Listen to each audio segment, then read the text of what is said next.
Добрый день, уважаемые коллеги. Вы, наверное, понимаете, что не случайно вчера у нас был проведен опрос по поводу получения вакцины. А сегодня уже в приказном порядке нам было сказано, чтобы в течение 2 дней все учителя, без исключения, вернее, с исключением тех, у кого есть противопоказания по состоянию здоровья, только эти учителя остаются. Остальные все учителя обязательно сегодня, завтра должны получить вакцину. Те, кто еще не получал первую вакцину, уже надо получать.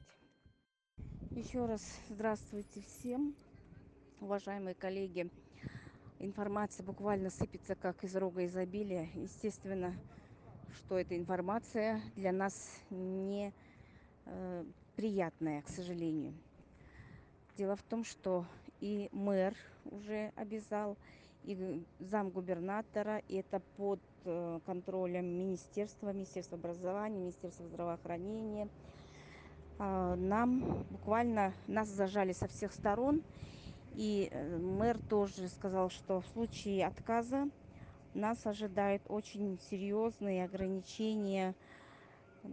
Проблемы будут такие, что нас вынудят, скорее всего, уйти с работы.